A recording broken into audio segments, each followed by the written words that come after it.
ଝଙ୍କାର ତୋଳେ ନିରବଧି ମା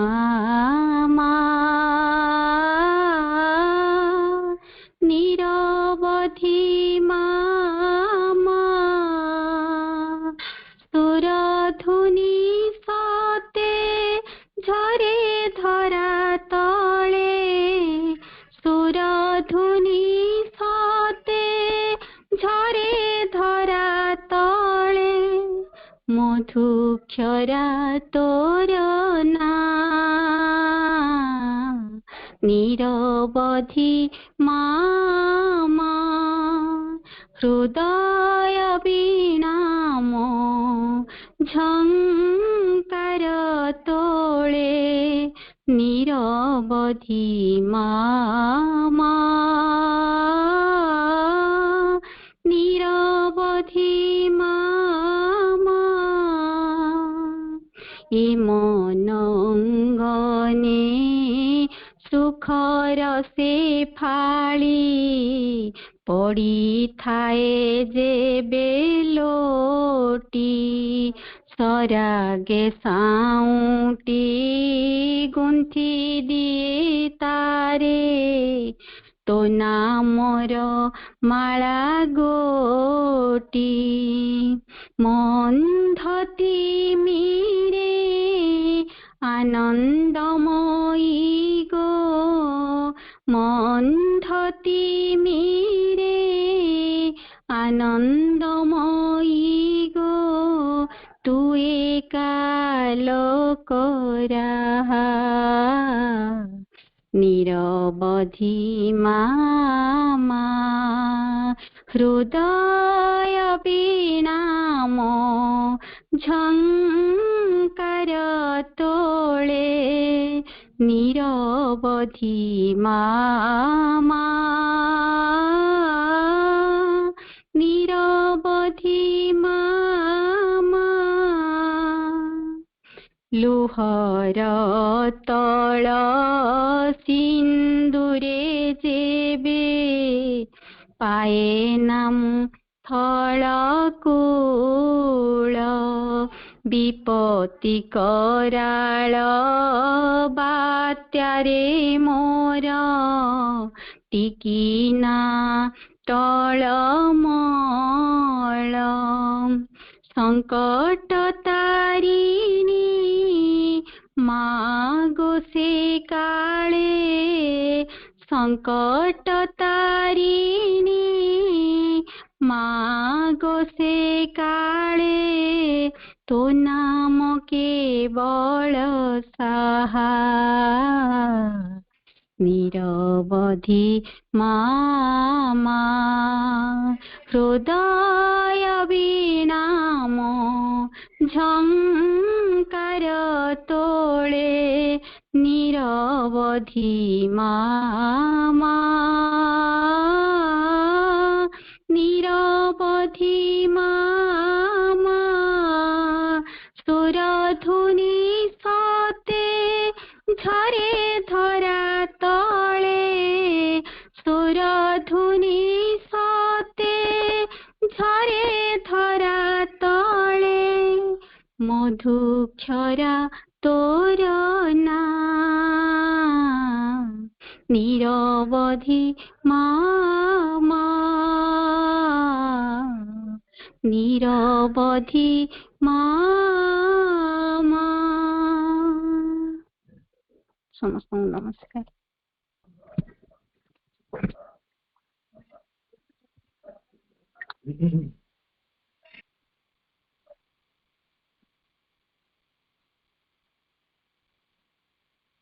ये श्री माताजी साहित्य संचयन, इसका पेज 34 नैतिकता और आध्यात्मिकता। ये एक बहुत बड़ा इसमें कंफ्यूजन रहता है। इस चीज के अंदर एक भ्रम की स्थिति रहती है। ज्यादातर हम नैतिकता को ही आध्यात्मिकता समझ बैठने की भूल कर लेते हैं। दरअसल मानव जीवन में सारी नैतिक समस्या प्राणिक इच्छा शक्ति के आवेगों और मानसिक शक्ति की निषेधाज्ञाओं के बीच संघर्ष पर केंद्रित है। सारी जो नैतिक समस्या है प्राणिक इच्छा शक्ति के आवेगों और मानसिक शक्ति की निषेधाज्ञाओं मन कहता है ये राइट है, ये रोंग है,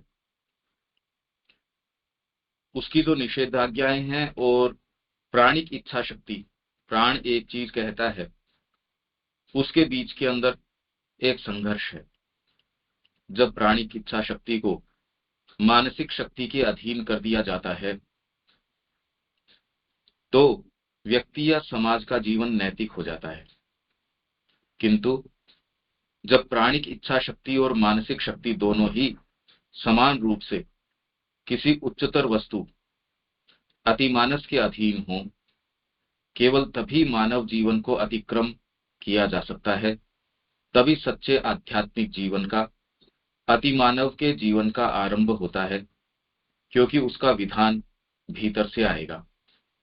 वह दिव्य विधान होगा जो प्रत्येक सत्ता के केंद्र में चमकता हुआ वहां भीतर से ही जीवन पर शासन करेगा। यह दिव्य विधान अपनी अभिव्यक्ति में तो बहुविध होता है, पर अपने मूल में ही एक ही रहता है, और इस एकता के कारण ही वह विधान परमोच्च व्यवस्था और सामंजस्य का विधान है। सामान्य जीवन के अंदर क्या समस्या चल रही है? आपकी प्राण प्रकृति है वो एक चीज चाहती है जिसके अंदर मन जो है, क्योंकि मन प्रिडोमिनेंटली सात्विक है, 3 भाग हैं हमारे, मन प्राण शरीर, जिसके अंदर मन जो है वो ये देखता उचित क्या है, अनुचित क्या है।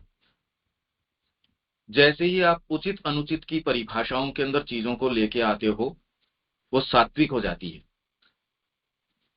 फिर बाद में प्राण क्या देखता है, रुचिकर अरुचिकर, सुखद और दुखद। उसमें उचित अनुचित नहीं, मेरे लिए रुचिकर ये है, उचित अनुचित से मेरे को मतलब नहीं है, मेरे को तो सुखद ये है और मेरे लिए ये रुचिकर है। तो आज शिक्षा में सारा प्रयास किस चीज का है? खेल खेल के अंदर गणित सीखो, खेल खेल के अंदर ये सीखो। माँ क्या कह रही है?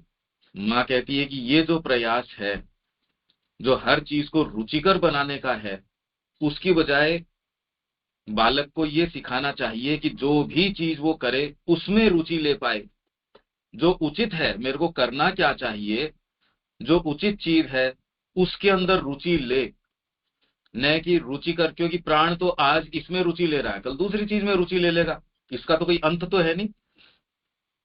यदि शिक्षा के अंदर ये वाली चीज नहीं सिखाई जाती तो पूरे जीवन व्यक्ति एक दास बना रहता है अपनी कामनाओं का। तो प्राणिक इच्छा शक्ति, सारी समस्या जीवन की क्या है? आप कह रहे भाई मन चल गया मेरा, तो सारा क्राइम किस चीज के ऊपर है? सारा क्राइम इसी पे केंद्रित है भी, मन कंट्रोल नहीं रहा। तो और दूसरा मानसिक शक्ति क्या करती है? निषेधाज्ञा, उसके कि नहीं नहीं ये चीज नहीं कर सकते। अगर व्यक्ति बच्चे के अंदर ये चीज बचपन से ही आ सके, मन आपका जो प्रधान हो, तो जीवन में बहुत सारी चीजें वैसे ही आप नहीं करेंगे, उसको कंट्रोल कर लेंगे। तो गीता शुरुआत ही बुद्धि योग से कर रही है। हम जितनी भी ये चर्चा परिचर्चा कर रहे हैं इसके अंदर डायरेक्टली कौन सी चीज कि ये शब्दों को हम प्रॉपर तरीके से इसका विवेचन करें, उसको समझें, जिससे कि जो भाग, देखिए आपके अंदर दूसरी जो नीचे से निम्न प्रवृत्तियां हैं वो इसलिए एंटर कर पाती हैं क्योंकि पहले तो ये क्लैरिटी नहीं होती, ये दिमाग के अंदर ये बात नहीं होती, बुद्धि इतनी प्रखर नहीं होती, तो आपको सही गलत का निर्णय नहीं होता। वो ऐसी चीजों का भेष धर के, उसका रूप धर के आ जाती है, आपको लगता है ये तो सही है, ये भी माँ की भक्ति है, ये करना, इसमें क्या दिक्कत है? ये भी साधना का अंग है, ये भी ठीक है, ये भी ठीक है। तो नैतिकता और आध्यात्मिकता हम यही देख रहे हैं ना। तो मानव जीवन की सारी समस्या इसके ऊपर अटकी हुई है कि आपकी मानसिक शक्ति पर, जो लोग मानसिक रूप से काफी कल्टीवेटेड है, क्या वो अपनी प्राणिक इच्छा शक्ति को रोक लेते हैं या उसके ऊपर लगाम लगा पाते हैं? नहीं। क्योंकि एक सीमा तक तो ये कंट्रोल कर देगी, एक सीमा तक तो कार्य कर देगी, उससे आगे यदि मानसिक शक्ति ही कर देती तो अंतरात्मा की क्या आवश्यकता थी। तो इसके अंदर और आप गहराई पे जाएंगे तो आपको वास्तव में जो जीवन में कार्य करना है उसके लिए तो अंतरात्मा की शक्ति ही आपको इस मार्ग में लगाए रख सकती है। परमात्मा के प्रति, माँ के प्रति अनन्य प्रेम जो है, तो जब प्राणी की इच्छा शक्ति को मानसिक शक्ति के अधीन कर दिया जाता है तो व्यक्ति या समाज का जीवन नैतिक हो जाता है। अभी वर्तमान के अंदर सारी समस्या इसकी है, पूरे देश में जो स्थितियां क्राइम की, भाई आप ये ध्यान से देखिए, यदि मानसिक शक्ति प्रधान हो और प्राण जो है उसके अधीन हो तो क्राइम कैसे? क्राइम तो यही है ना कि भी जो उचित नहीं है मैं कर बैठता हूं। क्यों? मेरे को क्रोध आ गया, या मेरे को किसी चीज की कामना है, या मैं अपनी कोई चीज को कंट्रोल नहीं कर पाया, इसलिए ऐसा आचरण कर बैठा जो कि उचित नहीं है। तो ये चीज तो बचपन से जो तैयारी है, पर बचपन से अभी कोई इस तरीके का अंकुश है नहीं। सारा प्रयास, भाई आप ये कह रहे हैं समाज अनैतिक हो गया क्योंकि मूल्य आपके सारे इस तरीके के ही हैं, और किस दिशा के अंदर जाएगा? जो चीज आपकी तैयारी करी जा रही है शुरू से वैसा ही आप देख रहे हो। किंतु जब प्राणिक इच्छा शक्ति और मानसिक शक्ति दोनों ही समान रूप से किसी उच्चतर वस्तु अतिमानस के अधीन हो, मतलब अब आपकी एस्पिरेशन जब आ गई, प्राण और मन, जो मैंने आपको कहा कि अपने आप के स्तर के ऊपर मानसिक शक्ति निम्नतर प्रभावों को निरा पशु होने से तो रोक लेगी, पर आगे आपकी यात्रा को माइंड के पास क्या शक्ति है जो आपको आगे लेके चला जाएगा? नहीं तो वेस्टर्न कंट्रीज जो इतना ज्यादा विचार करते हैं, सोचते हैं, वो तो आध्यात्मिकता में खूब आगे चले जाते। वो तो अध्ययन भी करते हैं, सारी चीजें करते हैं। अगर उनको कोई अनुशासन रखना है, भाई खेल के अंदर, स्पोर्ट्स के अंदर भी भारत कितने एक मेडल लेके आता है, सारे मेडल वो दूसरे लोग लेके जाते हैं क्योंकि अनुशासन है। किसी भी फील्ड के अंदर हो, आपके इकोनॉमिक्स के अंदर हो और कोई भी फील्ड हो, आपके नोबेल प्राइज वो लेके जाएंगे, सारी चीजों के अंदर वो लेके जाएंगे। तो यदि ये वाली बात खाली मानसिक शक्ति के आधार पे होती तो आध्यात्मिकता कर ही लेते वो। ये गिफ्ट भारत को विशेष तौर पर क्यों मिला हुआ है? तो प्राणिक इच्छा शक्ति और मानसिक शक्ति दोनों ही समान रूप से किसी उच्चतर वस्तु अतिमानस के अधीन हो, केवल तभी मानव जीवन को अतिक्रम किया जा सकता है। तभी आप वर्तमान जो ढांचा है उसको आप सुपरसीड कर सकते हो, उससे आगे जा सकते हो।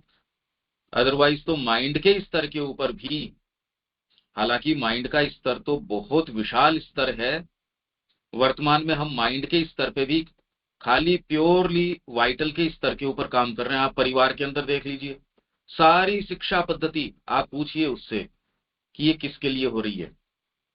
भाई जो सर्वांगीण शिक्षा की हम बात कर रहे हैं उसके अंदर मन की शिक्षा, प्राण की शिक्षा, शरीर की शिक्षा, अगर इनकी भी बात करें, अंतरात्मा की शिक्षा तो एक बार छोड़ देते हैं, शरीर की सबसे पहली तो शारीरिक शिक्षा जिन लोगों ने भी माँ का पढ़ा है, तो केवल कोई पीटी करवा देना, कोई एक्सरसाइज करवा देना, ये शरीर की शिक्षा नहीं है। अच्छा, प्राण की शिक्षा तो कोई स्कूल को सेंस ही नहीं है कि प्राण की शिक्षा भी कोई चीज होती है क्या? कौन सी स्कूल है जो प्राण की शिक्षा बोल के शिक्षा करवा रही हो? और मन की शिक्षा, जितने भी आपके सब्जेक्ट्स वगैरह हैं, यदि उनसे ये पूछा जाए कि ये सब्जेक्ट क्यों पढ़ा रहे हो, वो मन को ट्रेनिंग के लिए तो है नहीं। वो एक विशाल, एक व्यापारिक, एक आर्थिक व्यवस्था है पूरे विश्व की, या एटलीस्ट कम से कम आपके प्रांत की, देश की। उसमें आपको किस तरीके से सफल बनाना है, वो शिक्षा दी जा रही है। उस शिक्षा के अंदर अब मन का क्या संबंध है भाई, ये बताइए। आपको जो सब्जेक्ट्स पढ़ाए जा रहे हैं, ये तो हमारे चीफ मिनिस्टर है, वो कह रहे हैं भी मेरे को इन फॉर्मूलों से मतलब क्या है, जब जीवन में मैं सामान लेके लेने जाता हूँ। वो तो खैर महामूर्ख आदमी है कि वो ये सोच रहा है कि मेरे को तो खाली बस सामान खरीदने के लिए ही गणित चाहिए। अरे ये मूर्खता है। तो आप मन के विकास के लिए ये सारी चीजें करते हो, पर न तो शरीर के विकास की बात है शिक्षा के अंदर। प्राण का कोई पता ही नहीं है। प्राणिक शिक्षा कैसे हो, कैसे करवाएं प्राण की शिक्षा, उसका तो कोई ज्ञान ही नहीं है। पहले प्राण को बिल्कुल कस दिया जाता था। कैसे? गुरु के प्रति ओबीडियंस। गुरु जो कह रहा है, गुरु का वाक्य परम है, प्राण को कहां स्थान मिलेगा? प्राण के लिए तो स्थान रहा ही नहीं। तो व्यक्ति जीवन के अंदर कुछ सीख पाता था। जैसे ही प्राण के ऊपर आप अंकुश लगाते हो, तो इसका मतलब आप एक हायर कोई शक्ति के प्रति अपने आप को अनुशासन में रखने की आपके अंदर शक्ति आ गई। आप में इतना पावर आ गया, अगर ये कर सकते हो तो जीवन में कुछ भी कर सकते हो। वर्तमान में धारा उल्टी है। आपकी प्राणिक प्रकृति को शिक्षा क्यों? अरे भाई, इससे पैसा मिलेगा, नौकरी मिल जाएगी, समाज में आप सो कॉल्ड सफलता है वो मिल जाएगी। और इससे क्या कर सकोगे? वो सारे साधन मैं जुटा सकूंगा जो मेरी प्राण की सुख साधन के लिए आवश्यक है। सारा प्रयास भड़का हुआ मन का बिल्कुल नहीं है। मन का क्या लेना देना है, आप ये बताइए। आप स्कूल के अंदर एनुअल फंक्शन में किसी चीफ गेस्ट को ऐसे को बुलाएंगे, कोई फिल्म स्टार है, उसका मन से क्या संबंध है? माइंड का आदमी थोड़ी है वो क्या चीज के लिए बुलाते हो आप उसको? या हमारे जो एस्पिरेशंस रहती है कि अरे ये बनेंगे बड़े होके, इतना बड़ा बिजनेस पर्सन बनेगा, तो माइंड का क्या लेना देना उसमें? मानसिक विचार कर पाए हम, श्री अरविंद की पद्धति सोच पाए, माँ की शिक्षा क्या है, ये प्रोविंस होता है मन का। वो विचार करता है, सोचता है, पर उससे भी वो अपने आप को तोड़ के आगे नहीं जा सकता यदि कोई गहरी चीज आपके भीतर से न आए। ये आप सारे लोग बहुत अच्छे से इसलिए समझते हैं क्योंकि आप अध्ययन भी करते हैं, आप में भावना भी है। पर जीवन एक ढर्रे के अंदर गोल गोल घूमता है, उसको तोड़ने के लिए क्या चाहिए? तो इसलिए ये अतिक्रम जो शब्द है, ये क्या कह रहे हैं कि ये दोनों ही चीजें, आपका मन और प्राण। शरीर क्यों नहीं कहा? शरीर तो यदि आपकी मानसिक शक्ति और प्राणिक शक्ति है तो शरीर तो उसका माध्यम है ही, उनको अलग से कहने की जरूरत नहीं है। तो केवल तभी मानव जीवन को अतिक्रम किया जा सकता है, तभी सच्चे आध्यात्मिक जीवन का, अतिमानव के जीवन का आरंभ होता है, क्योंकि उसका विधान भीतर से आएगा। वह दिव्य विधान होगा जो प्रत्येक सत्ता के केंद्र में चमकता हुआ वहां भीतर से ही जीवन पर शासन करेगा। इसी के लिए शिक्षा सारी होनी चाहिए। व्यक्ति के जीवन पे उसका चैत्य भीतर से, दिव्य विधान मतलब भगवान का विधान आपके भीतर चैत्य के रूप में बैठा है। प्रत्येक सत्ता के केंद्र में चमकता हुआ ये ही भाग है जो हमारी सत्ता के केंद्र के अंदर चमक रहा है। इसी को ही ये चिंगारी के रूप में होता है, संभावना के रूप में हर बच्चे के साथ आता है। माँ बाप इसको मार डालते हैं, और अगर यदि कुछ गलती से बच भी जाए तो स्कूल ये सारा काम बड़े तरीके से कर देता है कि कोई आगे संभावना न रहे। फिर आप ये सोचते हैं कि ऐसे परिणाम क्यों आ रहे हैं, तो और आप क्या सोचते हो? दूसरे परिणाम व्यक्ति के जीवन में, समाज के जीवन में, राष्ट्र के जीवन में, वैश्विक जीवन में और दूसरी चीजें कैसे आएंगी, ये बताइए। जो आपका आधार है उसी को आप खंडन करेंगे, आपकी जो जड़ें हैं उसको काटेंगे, और फिर कहें पत्ते क्यों सूख रहे हैं, जीवन में तकलीफ क्यों, जीवन में ये क्यों। तो और इस सच्चा आधार हमारा तो ये है, और वो हमारी सारों की सत्ता के केंद्र के अंदर चमक रहा है, पर इतनी दूर चला गया वो, उससे कनेक्शन बैठने का कोई बात ही नहीं बन रही। ये तो उन लोगों की बात है, हम सारे लोग जो अभीप्सा रख रहे हैं, माँ की ओर जाना चाह रहे हैं, तो भी जीवन का एक जो ढांचा है उसको अतिक्रम तो कर ही नहीं पा रहे, अच्छे से जी नहीं पा रहे। तो इसलिए दिव्य विधान अपनी अभिव्यक्ति में तो बहुविध होता है, बहुविध। हम सब के अंदर अलग अलग अलग अलग तरीके से ये विशेष विधान है जो अभिव्यक्त हो रहा है, बहुविध है ये, पर अपने मूल में एक ही रहता है। आया डिवाइन का ही है, अंग है उनका, अंश है, मूल में एक है। इसलिए मेरी अंतरात्मा और आपकी अंतरात्मा कोई, हम बिल्कुल एक ही पे आएंगे। अगर हृदय की बात करो तो दो व्यक्ति एकदम एकजुट हो जाएंगे जैसी हृदय की बात हो, और जैसी अहंकार की बात हो तो एक ही व्यक्ति में कितना कितना अंतर आ जाता है। देखो आप, परिवार में भी अगर अहंकार थोड़ा बहुत व्यक्तियों में आ जाए, वो परिवार नहीं चल सकता। तो इसमें जैसे ही आप अंतरात्मा अपनी भावना उसके नजदीक आते हो, मूल में एक है। हम सारे कह रहे भाई हम सब एक हैं। जैसे ही मैं अंतरात्मा की बात करता हूं, आप कह रहे हाँ बात तो ये ठीक है। और इस एकता के कारण ही वह विधान परमोच्च व्यवस्था और सामंजस्य का विधान है। मतलब चैत्य का जो विधान है वो लाया जाएगा तो ही विश्व में एकता है, सामंजस्य है, भ्रातृत्व है, अच्छी चीजें हैं। नहीं तो आप ये कह रहे हैं समानता। तीन जो आधार हैं फ्रांसीसी क्रांति के, फ्रीडम, फिर बाद में इक्वेलिटी और फ्रेटर्निटी, भ्रातृत्व, समानता। तो इसके अंदर समानता, आप कहें सारे समान, तो समानता कैसे लागू करूं मैं देश के अंदर? इन्होंने किस तरीके से लागू करी? हर व्यक्ति को वोट देने का अधिकार है बराबर, ये समानता है। सबको इन रिसोर्सेज पे बराबर अधिकार है, देश के संसाधनों के ऊपर हर व्यक्ति का बराबर अधिकार है। अरे पर ये बराबर तो तब होगा जब व्यक्ति बराबर होगा। बाहरी व्यक्तित्व में कोई बराबरी नहीं है। क्या बराबरी है उसके अंदर? एक में क्षमता जबरदस्त है, एक के अंदर क्षमता है नहीं। और दूसरे आप कह रहे हो फिर बाद में, ये तो हो गई समानता। समानता बाहरी तरीके से लागू नहीं की जा सकती कि आप अगर घर के ऊपर कहो सारे समान हैं और सब वोट देंगे और हम भोजन करेंगे, वो भोजन क्या बनेगा? वोट सिस्टम से भोजन बनेगा। अब घर पे क्या भोजन बनेगा देख लो। तो आप कैसे लागू करते हैं? जो सबसे अग्रणी व्यक्ति है आपके परिवार का, उसकी चलेगी तो परिवार में सब ठीक रहेगा। माँ के हाथ में अनुशासन रहेगा तो सारे बच्चे भी अनुशासन में रहेंगे, प्रसन्न भी रहेंगे। अगर रोटियों की कमी भी होगी तो भी आवंटन जिसको जितना है उतना सही मिलेगा। और आप ये कह दें कि नहीं नहीं समानता है, तो छोटा बच्चा है दूध पीता, उसको भी 4 रोटी खानी पड़ेगी, बड़े वाले को भी 4 देंगे। वो खाए नहीं खाए, उसकी मर्जी, वो खाए नहीं खाए। अरे ये कोई बात हुई? जो दूध के ऊपर है उसके पास वो रोटियां पड़ी सड़ रही हैं, जिसको बेचारे को आवश्यकता है, जो खूब मेहनत करके आया है, उसका उतने से पेट नहीं भर रहा। तो इसलिए जो आपका ये समानता है वो लागू नहीं हो सकती। वो खाली अंतरात्मा आएगी तो हो सकती है। पूरे विश्व में एक समस्या है। मैं आपके सामने एक विचार प्रस्तुत कर रहा हूं जो फ्रांसीसी क्रांति लेके आई। श्री अरविंद ने कहा विश्व तब भी इसके लिए तैयार नहीं था क्योंकि बुद्धि नहीं थी, न आज तैयार है क्योंकि मनुष्य जाति में आज भी ये बुद्धि नहीं है।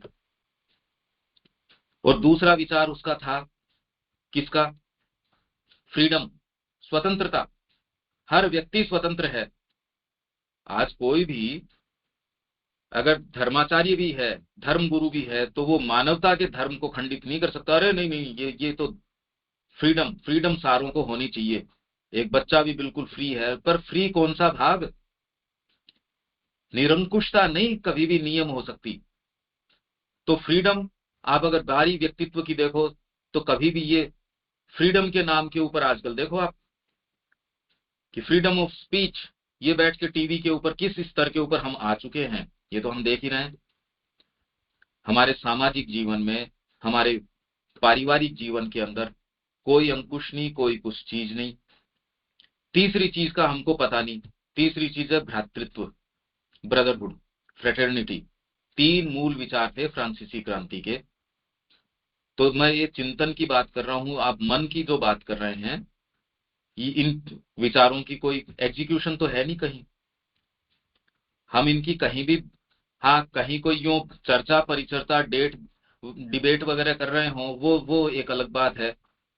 बाकी एक्चुअल में इसको कैसे किया जाए, अंतरात्मा में जाए बिना ये नहीं लागू हो सकती, क्योंकि भ्रातृत्व, हम सारों के अंदर अपनी अपनी कैपेसिटी है, अपनी अपनी क्षमताएं हैं। उस क्षमता के आधार पे पर कौन सी चीज हमको बांधती है। परिवार में आपको क्या है, हम एक परिवार के हैं तो कोई दिक्कत नहीं है, अलग अलग क्षमता हो तो भी। परिवार के अंदर अगर कोई अपंग व्यक्ति भी हो तो उसको परिवार में, एक परिवार का जब तक सेंस रहता है तो वो कहते हैं देखो ऐसा है कि माँ बाप हैं तब तक तो ठीक है, माँ बाप नहीं रहेंगे तब इस बच्चे का क्या होगा, उनकी चिंता रहती है। कि बाद में जैसे ही ये अहंकार का तत्व आता है, आपको ये चिंता हो जाती है कि इसका पालन पोषण कैसे करेंगे। और अगर भ्रातृत्व हो, बिल्कुल कोई दिक्कत नहीं हो सकती, एक संस्था में कोई दिक्कत नहीं हो सकती, एक परिवार में कोई दिक्कत नहीं हो सकती, वो ही राष्ट्र में दिक्कत नहीं हो सकती। ये कुछ मूल ऐसी चीजें हैं। अब ये तो विचार ही नहीं है चर्चा के। तो इस एकता के कारण ही वह विधान परमोच्च व्यवस्था और सामंजस्य का विधान है। तो जैसे ही आप धीरे धीरे अंतरात्मा के पास जाते हैं, ये जो सामंजस्य है, भ्रातृत्व है, सच्ची फ्रीडम भी तभी आएगी, सच्ची आपको जो सबको समानता है वो तभी मिलेगी। आश्रम के अंदर कोई समानता की दिक्कत थोड़ी थी, जबकि माँ का विधान क्या था आश्रम के अंदर, वर्क अकॉर्डिंग टू कैपेसिटी, आपकी क्षमता के अनुसार तो आपको कार्य, और रिसोर्सेज अकॉर्डिंग टू आपकी नेसेसिटी या रिक्वायरमेंट, आपकी जो आवश्यकता है उसके हिसाब से साधन संसाधन आपको मिलेंगे। यहाँ आवंटन, मेरे को आवश्यकता ही नहीं है, क्या करूं मैं, मेरे को इतना सारा मिला हुआ है, जिसको आवश्यकता है वो बेचारे के पास है ही नहीं। आवंटन करने के लिए, इसको एलोकेट करने के लिए अहंकार, वो कभी कर नहीं सकता ये काम। तो पूरे विश्व के अंदर और पूरे समाज के अंदर ये समस्या है। मैं एक टॉपिक को कैसे और खोल सकते हैं, धीरे धीरे धीरे धीरे ये विचार आपके सामने प्रस्तुत कर रहा हूं। ये कोई जरूरी नहीं है कि ये बातें इसमें है, और ये भी कोई आवश्यकता नहीं है कि इससे ज्यादा न हो इसके अंदर। हमारी जहां तक कल्पना जा सकती है उससे बहुत ज्यादा चीजें मां श्री अरविंद की राइटिंग में है, पर इतनी तो अवश्य है। यहां तक कोई सेंटेंस या ये आपको कॉन्सेप्ट समझ में आ रहा है क्या, क्योंकि ये बहुत इन्वॉल्व बातें हैं ये। शरद भाई, ये जितनी बात अपन कर रहे हैं, कुछ कुछ आप समझ पा रहे हैं या इसमें कोई इश्यू है किसी के?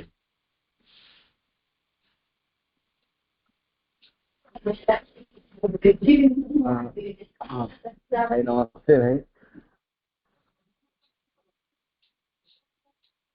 हाँ शरद भाई। तो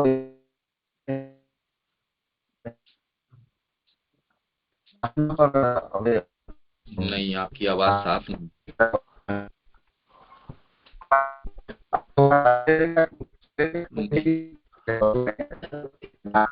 भाई भाई नमस्कार। गुनी जी भाई, आवाज सही नहीं आ रही शरद भाई।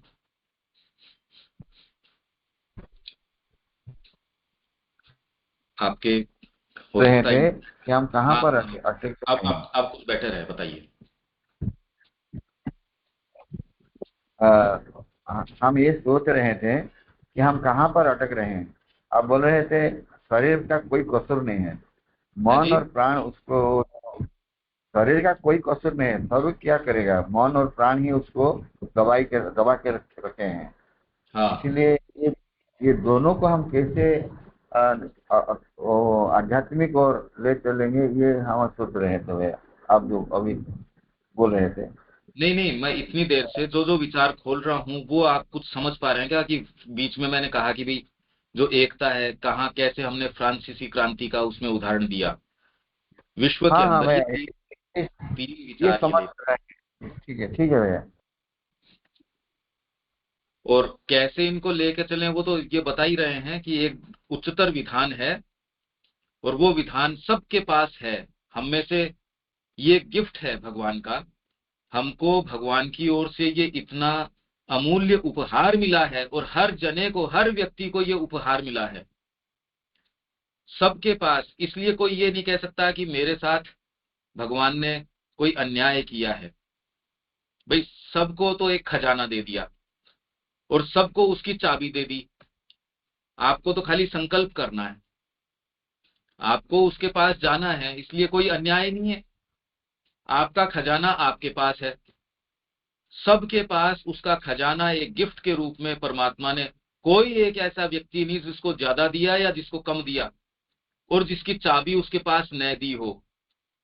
आप अगर माँ से प्रार्थना करेंगे, उनके प्रति खुलना जानेंगे, ऐसा कौन व्यक्ति, ऐसा हो ही नहीं सकता कि वो उसको एक्टिवेट न कर सके। तो अब फिर बाद में अब शिकायत किस चीज की हो सकती है? शिकायत तो हमको करना पड़ेगा, ये हमको अपनी विल पावर इसके पीछे लगा के करो। इसमें दिक्कत क्या आती है, सारी प्रकृति मानो इस तरीके से व्यवस्था करी गई है कि आप खाली वो चाबी को यूज में नहीं ले सको, वो चाबी आप काम में नहीं ले सको, इसी के लिए मानो इतनी व्यापक व्यवस्था करी गई है। आपको लगता है ऐसे कैसे करेंगे, जबकि सबके पास इसकी चाबी है। निश्चित ये स्वीकार करो इस बात को कि आपके पास उसकी चाबी है, आप चाहेंगे आप कर सकेंगे। एक व्यक्ति ऐसा नहीं है जिसके पास चाबी छोटी हो, बड़ी हो, कम हो, ज्यादा हो, कुछ नहीं ऐसा। और जिसको ये माँ ने ये निधि न दी हो, जिसको ये संपत्ति न दी हो, ये गिफ्ट न दिया हो, एक व्यक्ति इस तरीके का नहीं है। सारे ही इसकी ओर जा सकते हैं। अब ये पहले तो विश्वास नहीं आता, खाली बस ये है। पूरी प्रकृति मानो इस तरीके से है, प्रकृति के प्रहरी हैं जो आपको जाने नहीं देना चाहते इस ओर, आपको अपनी चाबी काम में नहीं लेने देना चाहते, बस इतनी बात है। बाकी आप सबके पास चाबी आपके पास रखी है।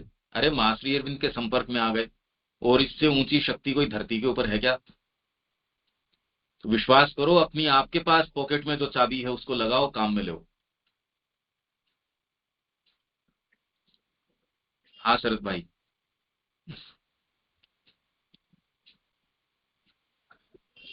ठीक है। और कोई बोले, बोलना चाहते हैं बोले। हमारा पॉकेट में जो चाबी है ये हम समझ नहीं पाते हैं और विश्वास भी नहीं होता है हमारे पॉकेट में ये चाबी है। यही बात है बस। इस प्रकृति ने ऐसी व्यवस्था कर रखी है, इसमें उसके प्रहरी कौन कौन है, माँ जो श्री अरविंद बता रहे, डिस्ट्रस्ट और स्केप्टिसिज्म, फियर, भय लगता है। एक तो भय लगा रखा है, और वो क्या है ये पता नहीं। भय किस चीज का भाई? आपके जीवन में जो भी शुभ है वो तो माँ और श्री अरविंद के संपर्क से है, तो उनकी तरफ जाओगे तो इसमें भय कैसे हो सकता है? पर प्रकृति ने लगा रखा, पता नहीं क्या होगा। अरे पर जिसका भय करते हो वो तो निश्चित होगा। किसका भय कर रहे हो? मृत्यु का, यहां से चले जाने का। वो तो आप चाहोगे नहीं चाहोगे तो भी वैसे ही हो जाएगा।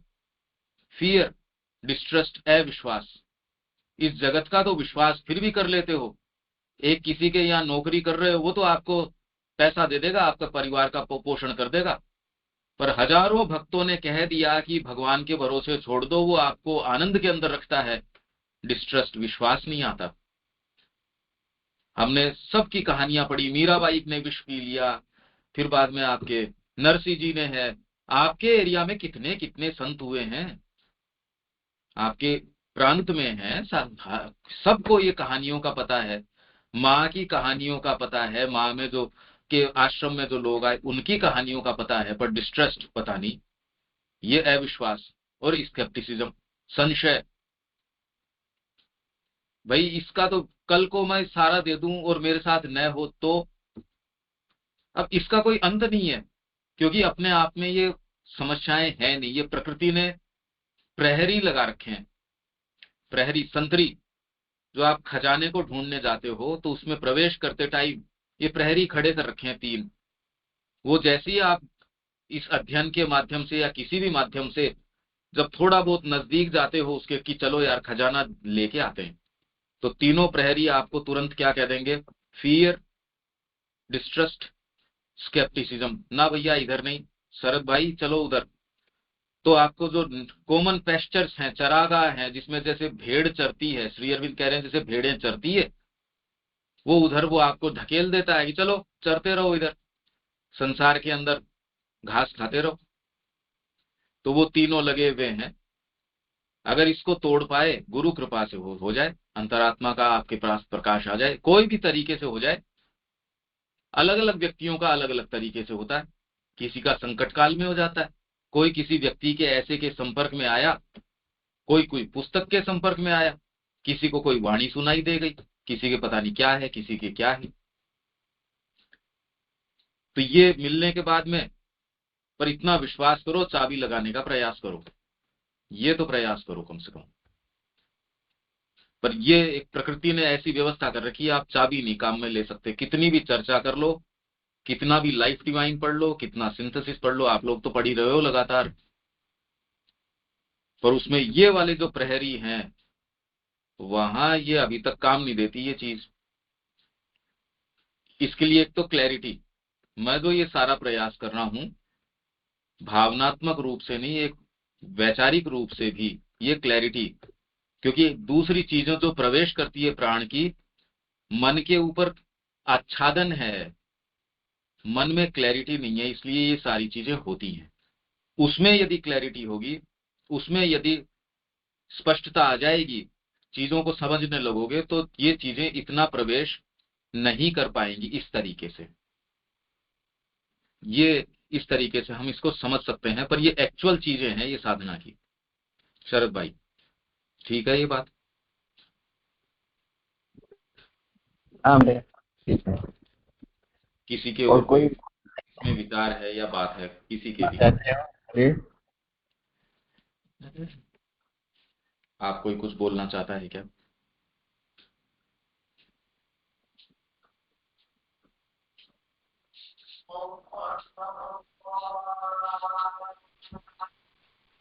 तो आगे चलते हैं, अभी लगता है कि इतना तो ठीक है। ठीक है भैया।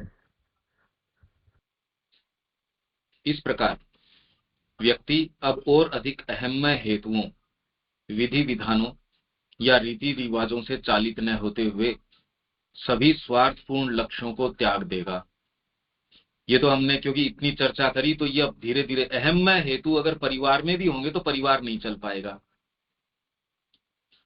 अगर आपके हेतु मेरे को इससे क्या, मेरे को इससे लाभ क्या, ये हेतु तो हमारी जड़ें काटता है ये हेतु। और इसको शिक्षा में सबसे ज्यादा उभार इसी हेतु को मिलता है। अरे तू सारी जो इवन मूवीज की दूसरे को कुचल के आगे बढ़ो, सारा प्रयास जिसको आप प्रतिस्पर्धा कहते हैं, ये कहते हैं, वो कहते हैं, इसके अंदर कि आप आगे बढ़ो। आपका अर्थशास्त्र क्या कहता है? व्यक्ति जितना ही स्वार्थी होगा उतना ही आपकी इकोनॉमी ग्रो करेगी। स्वार्थी जितने ही आप होंगे, देश के अंदर जीडीपी उतनी बढ़ जाएगी। ठीक ही बात है। अब आप ये सोचिए कि अगर जीडीपी इस तरीके से बढ़े तो कभी कल्याण हो सकता है क्या? ये क्या कह रहे हैं कि अगर हर व्यक्ति स्वार्थी होगा तो अपने लिए चीजों को रखेगा। आप परिवार के अंदर 4 जने प्रसन्नता से हैं, एक किचन के अंदर जॉइंट फैमिली में आराम से खाना बन रहा है सारों का, कम साधन संसाधन लगेंगे, समस्याएं कम होगी, तालमेल बेटर होगा। तालमेल बेटर होने के कारण जो आपकी पुलिस की समस्याएं हैं, जो उससे क्राइम उत्पन्न होते हैं आपके अहंकार के कारण, कितनी समस्याएं कम हो जाएंगी। तो जिसको आप जीडीपी कहते हैं, भाई आपका जो हेल्थ सिस्टम है, जितने भी हॉस्पिटल वगैरह खुले हैं, अब ये जीडीपी में क्या फायदा कर रहे हैं ये बताइए? कि सबकी हेल्थ खराब है, हर मोहल्ले के अंदर क्लिनिक खुलने शुरू हो गई, ये कौन सा जीडीपी की अच्छी जीडीपी का मानक है? बहुत सारे वकील इकट्ठे हो गए, बहुत सारे पुलिस वाले इकट्ठे हो गए, आपको क्या चेतना में फायदा कर रहे हैं ये? अगर इनसे जीडीपी बढ़ रही है, ये आपकी ट्रेनें चल गई, मतलब क्या फायदा हो गया उससे? अगर मैं 2 घंटे यात्रा कर रहा हूं, चेतना में क्या फायदा हो गया इससे? उससे आप वास्तव में आपके जो जीवन का लक्ष्य है उसमें क्या क्या फर्क पड़ गया? तो ये कह रहे हैं अहम्य हेतु होंगे तो आपकी जीडीपी खूब ऊपर बढ़ जाएगी, क्योंकि ये सारी चीजें बढ़ जाएंगी, आपकी कामनाएं बढ़ जाएंगी। अहंकार के कारण पति और पत्नी वो दोनों साथ नहीं रह सकेंगे, दोनों के बैंक अकाउंट अलग अलग होंगे, क्योंकि अहंकार शब्द ही ऐसा है। और नहीं तो कोई आवश्यकता ही नहीं है। आप सोचो कि आपके बैंक अकाउंट डबल हो गए जैसे ही अहम शब्द आया, पति और पत्नी। जैसे ही अहम शब्द आता है वैसी कितनी चीजें बढ़ जाती हैं, बढ़ते ही उनको तो कह रहे हैं कि जीडीपी अरे बहुत ऊंची हो गई। तो हमारे मानक सारे उल्टे हैं, हम विचार ही नहीं कर रहे इस बारे में। अहंकार होगा तो ये चीजें होंगी, अहंकार नहीं होगा आप बहुत शांति से रह सकते हो। तो प्रयास इसका करो। ये तो कह रहे हैं इतने ट्रिलियन इकोनॉमी हमारी बन जाए, मैं कह रहा हूं मर जाओगे अगर इतने ट्रिलियन जितना ये कह रहे हैं उतनी हो जाए तो। ये अगर ऐसा हो, क्योंकि आपकी जितनी भी चीजें हैं, सेवाएं, आप दो चीज कहते हैं, गुड्स एंड सर्विसेज, क्या तो उत्पाद हैं, आप चीजें पैदा कर रहे हो, या सर्विसेज, सेवाएं। विकसित देश कौन सा है? जिसके अंदर सर्विस सेक्टर ज्यादा है। जिसका सर्विस सेक्टर जितना बड़ा है वो विकसित देश है। अब सेवा शब्द ही अपने आप के अंदर बिना चेतना के नहीं हो सकती। बिना चेतना सेवा कैसे करोगे? अगर उससे चेतना शब्द हटा दिया जाए, क्योंकि उनके क्वांटिफाइबल तो ये है नहीं, मात्रात्मक है नहीं सेवा। मैं कितनी भावना से कार्य करता हूं, मात्रा में तो आती नहीं। कितने घंटे करता हूं ये तो मात्रा में आ जाएगी। कितनी देर मैंने प्लेन उड़ाया ये तो आ जाएगा, किस भावना से उड़ाया ये तो नहीं आएगा। तो क्योंकि वो मात्रात्मक नहीं है, इसलिए वो अपने आर्थिक नीति की जोड़ बाकी के अंदर नहीं लेते उसको। हमको इससे भावना से मतलब नहीं है। अरे तो भावना ही तो मेन चीज है। किसी यंत्र के नापने में आपकी भावना नहीं आती, तो बस मनुष्य की जो चीज नापने में आती है उसको ले लो काम में। ये तो फिर मनुष्य क्या रहेगा, वो तो यंत्र हो गया। ये बड़ी भारी समस्याएं हैं जिसके ऊपर ये चर्चा चल नहीं रही। इसीलिए हम और दूसरी चर्चाएं कर लेते हैं, उससे समाधान निकल सकता नहीं। क्योंकि जो एक्चुअल समस्या है उसको तो आप अगर टच नहीं करोगे तो समाधान कहां से आ जाएगा। तो अहंकार में हेतु जो है, विधि विधान रीति रिवाज से चालित न होते हुए सभी स्वार्थपूर्ण लक्ष्यों को त्याग देगा। पूर्ण निस्वार्थता ही उसका नियम होगा। अब हम तो नहीं समझते ये कैसे होता है। आप कह रहे हो मैं तो निस्वार्थ हो जाऊंगा, दुकान अगर चलाने के लिए मैं कहूं भैया ठीक है तू, मैं तो निस्वार्थ हूं, मेरे तो स्वार्थ नहीं है, आपकी दुकान लूट ली जाएगी। फिर दुकान कैसे चलाओगे? तो इसको आपको पूर्ण निस्वार्थता का मतलब क्या हुआ, का नियम होगा उसके अंदर। ऐसा समाज होगा। अभी तो लगता है भाई ये हो कैसे सकता है। और माँ ये यहां साफ साफ कह रही है पूर्ण निस्वार्थता ही उसका नियम होगा। अब ये तो बात ही बिल्कुल उल्टी है। अगर हम इस दिशा में नहीं सोचें तो माँ की वाणी हमने उसका व्यावहारिक पक्ष नहीं देखा। तो जब तक व्यावहारिक पक्ष में उसको नहीं लगाते तो वो एक विचार के रूप में रहती है, आपके जीवन को तो कोई प्रभावित करती नहीं। इसी कारण नहीं करती। इसके बारे में हमको सोचना पड़ेगा। भाई माँ जो कह रही है वो वर्तमान में, तो अगर आप भी सोचो पूर्ण निस्वार्थता ही उसका नियम होगा, क्या इसको किया जा सकता है? कैसे करोगे? मेरे बिल्कुल स्वार्थ नहीं है, तो आप कह रहे हो समाज तेरा फायदा उठा लेगा। तू निस्वार्थ रूप से तेरी खेती कर रहा है, तेरे को स्वार्थ नहीं है, उठा ले जाएंगे सारा सामान तेरा, रिटर्न करके तेरे को पैसा। वो ही लोग जो कह रहे हैं हम माँ के भक्त हैं, वो ही तेरे को लूट ले जाएंगे। वो पीछे मुड़ के तेरे को पैसा भी नहीं देंगे और दूसरों की आवश्यकता ही नहीं है। तो ये आ कैसे सकती है ये चीज? ये प्रश्न आप, इसीलिए एक एक शब्द को आप रोक रोक के उसको आत्मसात करते करते कि क्या हो सकता है क्या ये। जबकि श्री अरविंद की वाणी तो बड़ी गंभीर है, पर माँ की तो बिल्कुल सीधी सीधी साफ साफ है, पूर्ण निस्वार्थता। इहलोक में मतलब इस धरती पे या परलोक में व्यक्तिगत लाभ के लिए काम करना उसके लिए कल्पना से परे की असंभवता बन जाएगा। आप व्यक्तिगत लाभ के लिए काम नहीं करेंगे तो करेंगे ही क्यों फिर आप काम? और करेंगे कैसे? ये सारी गुत्थी तो गीता ने शुरू इसी से किया, निष्काम कर्म।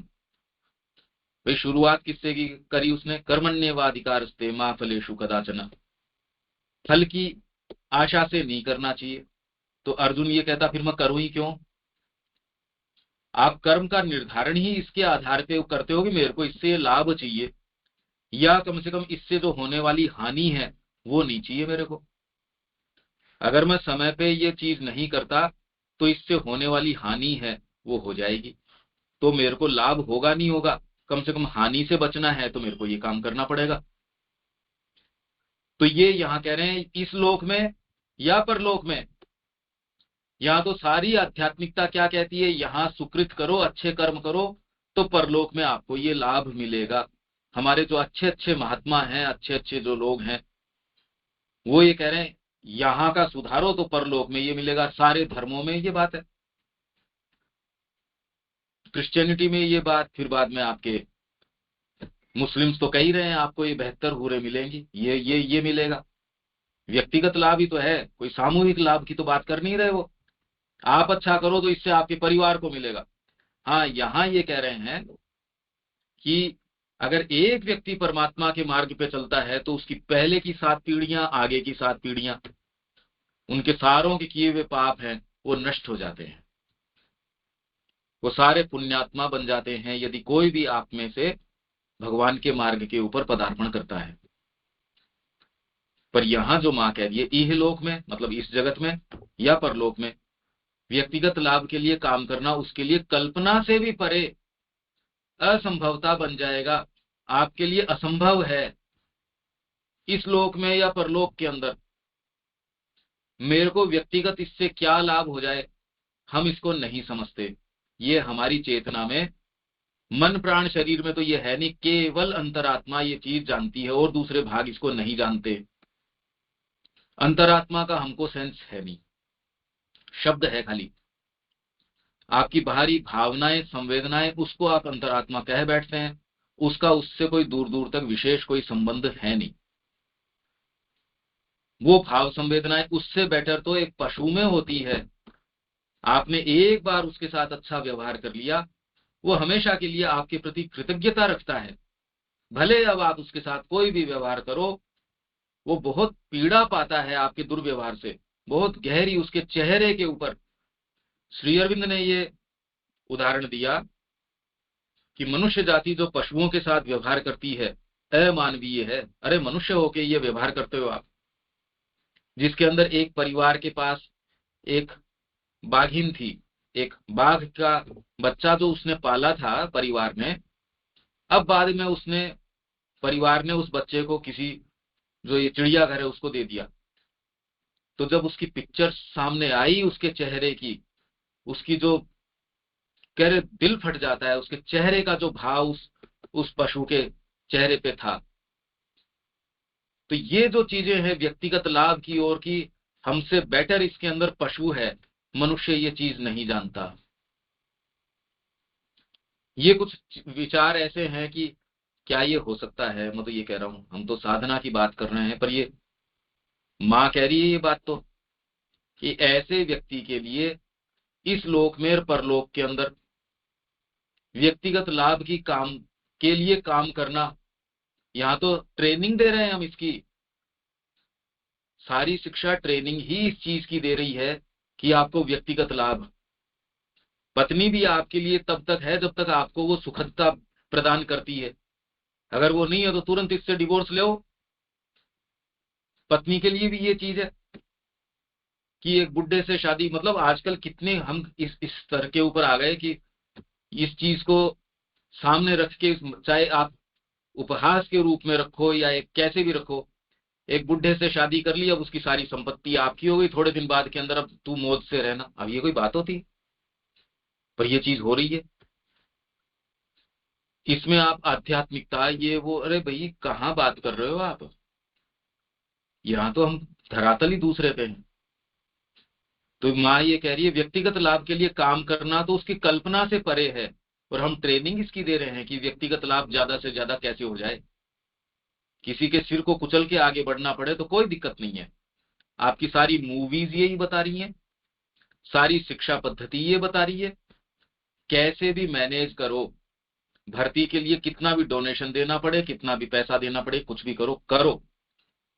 और इसमें सो कॉल्ड आपकी जो आध्यात्मिकता है वो भी आपको रिलीफ नहीं देती, क्योंकि जब आप ऐसे धर्म गुरुओं की ओर देखते हो वहां लड़ाई गद्दी की नजर आती है, वहां दूसरी चीजों की।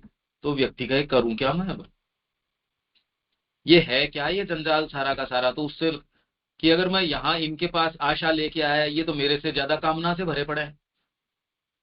करें क्या, व्यक्तिगत लाभ क्या, ये तो इनकी लड़ाई गद्दी के लिए, इसके लिए तो मारकाट चल रही है।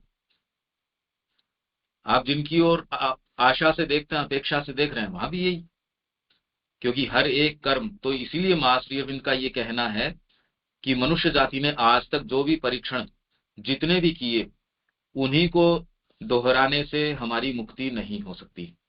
उन सभी चीजों ने अपने रंग दिखा दिए कि वो किस सीमा तक आपको लेके जाएंगे, आपको सच्ची मुक्ति प्रदान नहीं कर सकते, समस्याओं को सच्चा समाधान प्रदान नहीं कर सकते। इसलिए अतिमानस का आना, उसी के लिए हमारा इस शिक्षा में जाना, अपने आप को मां श्री अरविंद के कार्य के लिए दे देना, ये व्यक्तिगत जीवन के लिए भी, सामूहिक, पारिवारिक, वैश्विक सारे जीवनों के लिए ये ही एकमात्र, मतलब ये नहीं कि ये भी, ये भी नहीं, ये ही करने का काम है। यदि आप वास्तव में अपने परिवार से प्रेम करते हैं तो भी यही करने का है, आप अपने राष्ट्र से, समाज से प्रेम करते हैं तो भी करने का काम ये ही है। कल्पना कीजिए अगर माँ और श्री अरविंद न आए तो क्या तो समाज है भारत ही नहीं होता। अरे स्वतंत्रता श्री अरविंद के कारण आई है ना,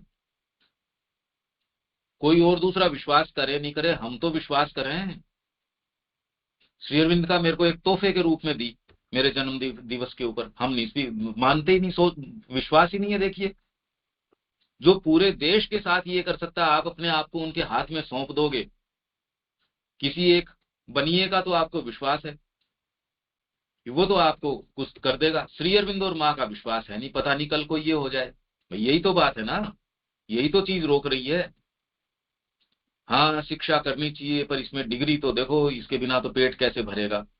अरे पूरे विश्व को जिसने दिशा दे दी, ऐसे गुरु हमको मिल गए, बताओ कैसी बातें कर रहे हैं हम। इतनी चिंता तो आपका पालतू पशु नहीं करता। मनुष्य होके जो ये अमानवीय बातें कर रहे हैं हम, मनुष्य से नीची बातें कर रहे हैं ये तो। क्योंकि हर एक कर्म उसे प्रेरित करने वाले दिव्य विधान की पूर्ण, सरल और सहर्ष आज्ञाकारिता में किया जाएगा। किसकी आज्ञाकारिता में? आपके भीतर जो दिव्य विधान चैत्य जो बैठा है ना, हर जने के, आपके पास, सबके पास ये भगवान का गिफ्ट है, भगवान की प्रेजेंस है, ये भगवान स्वयं विराजमान है अंदर।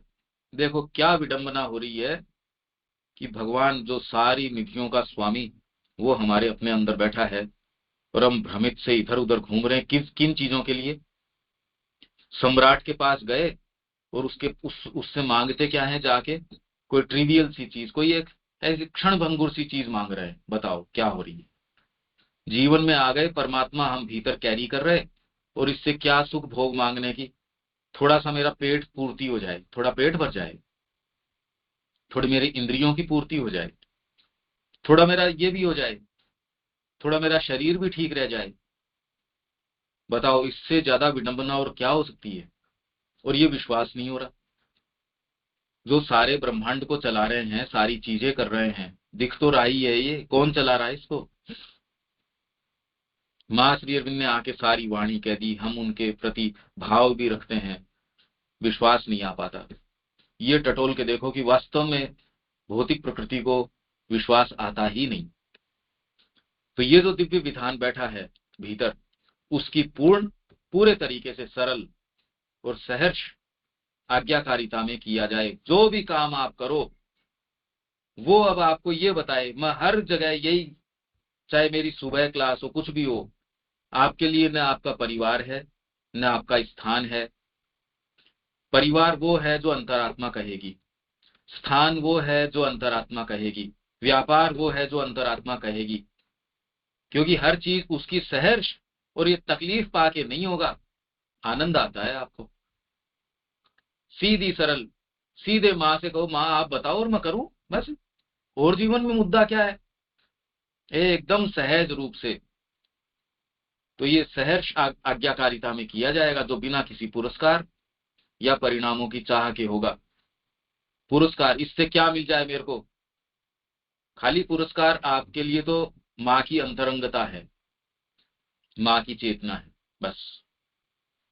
और पुरस्कार अगर ये मांग है तो वो तो कामना की ग्रंथि तो वहीं की वहीं है। क्योंकि उस प्रेरणा के अंतर्गत काम करना अपने अंतस्थित दिव्य विधान के साथ अंतःकरण और इच्छा शक्ति में ऐक्य प्राप्त करने का आनंद मात्र ही अपने आप में परमोच्च पुरस्कार होगा।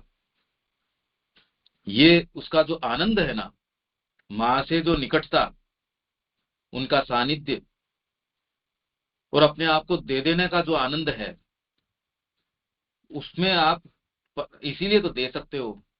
नहीं तो मेरे को ये बताइए, साधना कभी की जा सकती है तकलीफ पाके? कोई भी व्यक्ति तकलीफ पाके कैसे कर सकता है? और जो भी ये कहता है, जो व्यक्ति माँ के ही इसमें है, यदि ये कोई कहता है कि इस मार्ग में त्याग करना पड़ता है, भगवान के मार्ग में त्याग तपस्या ये करनी पड़ती है, तो माँ कह रही है वो अभी सच्चे मार्ग पे है ही नहीं। आप माँ के पास जाते हो, समाधि पे भी जाते हो, आनंद से भर जाते हो, उसमें कोई तपस्या की क्या बात है? माँ के पास जाते हो, आप कितना केयर फ्रीनेस महसूस करते हो। माँ के पास चेतना है, वहां सारी चीजें हैं, वहां कोई उनके पास जाके परिपूर्णता महसूस करता है व्यक्ति। इसमें त्याग कैसे हो सकता है? त्याग करके माँ के पास जा रहे हो, इसका मतलब तो आपको माँ से प्रेम ही नहीं है। प्रेमी के पास व्यक्ति जाता है और मेरे को आनंद से सराबोर मैं हो रहा हूं उससे, त्याग कैसे हो सकता है? ये तो केवल आनंद ही आनंद का विषय है। पर अब इसकी ट्रेनिंग हो, निम्नतर प्रकृति को ये बात समझ नहीं आती। आपका शरीर है, आपका प्राण है, इनफैक्ट मन है, इनको लगता है कि उसके ईगो का नाश हो जाएगा अपने आप को देने से, इसलिए वो डरते हैं। उनको लगता है अगर मैं अपने आप का समर्पण कर देता हूं तो मैं तो खो बैठूंगा, मैं नहीं रहूंगा। अरे तू तो ऑलरेडी कुछ भी नहीं है, तू कहीं जा रहा है, एक ट्रक तेरे ऊपर से निकल जाएगा, तू तो दिवंगत हो जाएगा, तेरा बचेगा क्या उसमें? पर एक बेवकूफ ड्राइवर के हाथ में हम अपने आप को छोड़ देंगे, जो कि कोई आवश्यक नहीं है कि हमको आधा घंटे बाद भी मैं बचूंगा नहीं बचूंगा।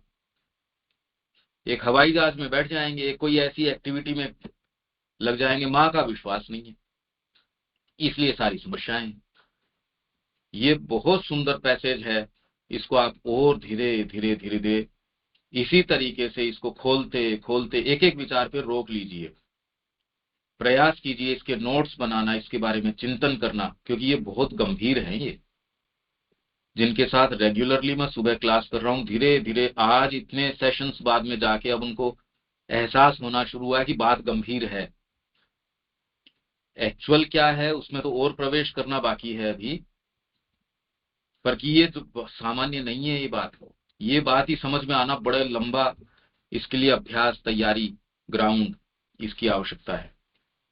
अब इसके विषय में अगर कोई प्रश्न हो, इससे आगे तो हम आज की समय सीमा में नहीं जा पाएंगे। अब कोई बात है क्या किसी के भी? कोई सेंटेंस मेरा नहीं एक है, नमस्ते, मेरा एक छोटा बात है। और हमारा ये जो जीवन तो अधिकांशतः मूलतः नैतिकता में बीतता है। आध्यात्मिकता में नैतिकता का कोई आवश्यकता है कि नहीं, रहेगा कि नहीं? आध्यात्मिक जीवन में कुछ भी नैतिकता रहेगा कि नहीं? नहीं, अभी भी नहीं है। बाद की बात नहीं, अभी भी नहीं है। नैतिकता का उपयोग केवल आपकी पार्श्विक जो प्रवृत्तियां हैं, निम्नतर प्रवृत्तियां हैं, उनके ऊपर अनुशासन लागू करना है। आप बाजार के अंदर जाते हैं, बाजार के अंदर कौन व्यक्ति है जिसका मन नहीं चलता? अगर कोई फल का कोई कोई फल की दुकान है, या कोई कोई भोजन की सामने कोई चीज है, जीभ तो आपकी पानी छोड़ देगी, पर तुरंत नैतिकता का, या जो ये कह रहे हैं ना भाई मानसिकता क्या करती है, माइंड तुरंत बीच में आएगा ना, भैया ये नहीं कर सकता तुम। वो यदि आपके साथ बच्चे हैं, पापा आइसक्रीम खाएंगे, हाँ भाई जेब में पैसे भी हैं और कोई रोकने का कारण नहीं है, तो आपकी जो कामना उठी उसकी पूर्ति आप कर लेते हो पैसा देके। हाँ, पर पैसा, क्योंकि ये समाज के अंदर एस्टेब्लिश्ड है कि बिना पैसा दिए नहीं खाओगे। आप ये नहीं कि आइसक्रीम खा ली बाद में कहे भैया नमस्कार, बस माँ की चेतना से तू भी खुश रहे मैं भी खुश रहूं, ये बातें नहीं करते। अरे कह ये क्या बात हुई, पैसे दे, पैसे तो नहीं है, तो आप कह दोगे ये क्या बात हुई। तो समाज में जितने भी अनुशासन, जो सो कॉल्ड अनुशासन आपके लागू हो रहा है, मिनिमम मनुष्यता को सुचारू रखने के लिए ये विधान आवश्यक है। यदि आप सोचिए कि हम इतने सारे आध्यात्मिक व्यक्ति, सो कॉल्ड आध्यात्मिक व्यक्ति हैं, और फिर भी राष्ट्र ऐसा इस तरीके का क्यों? अभी वास्तव में दूसरी चीज, नैतिकता ही एक लेवल के ऊपर हमको कुछ रोके हुए है, नहीं तो यहाँ कैसी निरंकुशता हो आप कल्पना नहीं कर सकते। बाजार में जाए, कोई भी जगह है जहां देखिए कि एक कोई ट्रक पलटता है, एक्सीडेंट हो गया, लोग लूट लाते हैं। अच्छे भले लोग जो खूब पढ़े लिखे लोग भी हैं, इनफैक्ट पढ़े लिखे लोग तो सबसे पहले ये काम करते हैं। जो दूसरा व्यक्ति है वो उसके फिर भी आप, जो थोड़ा बहुत गरीब व्यक्ति है या जिसके थोड़ी ये भावना है, वो उसके फिर भी अंकुश रहता है। और जो सो कॉल्ड पढ़े लिखे लोग हैं उनको तो अपराध के अंदर लिप्त होने में कोई दिक्कत नहीं है, इनफैक्ट ज्यादा वही लिप्त मिलते हैं। धार्मिकता के अंदर जितने भी आपके ये लोक देवता वगैरह, ये पढ़े लिखे तो इतने कोई है ही नहीं उसके अंदर। ये तो सारे के सारे आपके जो सामान्य व्यक्ति है, जो एक ग्रामीण व्यक्ति है, वो सहज रूप से उसके प्रति खुला है। तो नैतिकता का उपयोग बहुत बड़ा उपयोग है, आपको पशु बनने से थोड़ा रोकता है, पर नीचे जाने से रोकता है, ऊपर नहीं लेके जाता आपको। ऊपर तो फिर बाद में जो दिव्य विधान आपके भीतर बैठा है उसको एक्टिवेट करो। वो जो चाबी मैंने बताई ना, सारों के पास है, विश्वास करो और चाबी लगाओ। सबके पास वो चीज निश्चित है, मतलब इस पे तो विश्वास करो आप। ये सबके पास ये निधि माँ सबके हृदय में बैठी है, कोई दिक्कत नहीं है, आपको कहीं कोई समस्या नहीं है। रोज अपनी एस्पिरेशन को और बढ़ाओ, और उसके तो इसमें दिक्कत कहाँ है? आप जिन भी कंडीशंस में हैं, माँ वहीं से तो रास्ता बनाएगी। मैं जहां खड़ा हूं, मेरे को जहां भी जाना है वहीं से तो मैप बताओगे मेरे को। यहां से दिल्ली जाना है तो मेरे को वैसे गाइड करोगे, आपके स्थान से दिल्ली आना चाहोगे तो वैसे गाइडेंस होएगी। इसमें कोई अच्छे बुरे की बात नहीं। तो ये है नैतिकता की बात शरद भाई, थोड़ा विचार करना पर इसके ऊपर। और आप अगर विचार करो, अलग से फोन आप कर सकते हो मेरे को, इस पे कोई विचार उठे तो और चर्चा हम कर सकते हैं। हाँ भैया, मेरा तो और कोई है डिस्कस करने के लिए बहुत कुछ है, बाद में करेंगे। और कोई वहाँ तो जैन किया है, अभी भी 16 है, कोई कुछ पूछना चाहते हैं, कोई आलोचना करना चाहते हैं कुछ? हाँ, अभी अपन 2-3 मिनट 4 मिनट ले सकते हैं यदि किसी के कोई प्रश्न हो तो। मेरा तो है भाई, मेरा तो बहुत सारा और समस्या हो गया अभी। पूछेंगे, बाद में पूछेंगे, आपको डिस्कस आप करेंगे। बिल्कुल निश्चिंत तरीके से एक हाँ टाइम हम फिक्स कर लेंगे और उसके ऊपर चर्चा अभी, कर सकते हाँ ठीक है। अभी हैं। और अभी किसी किए पचा किसी किसी के पचा कोई प्रश्न बोलना यदि भाई।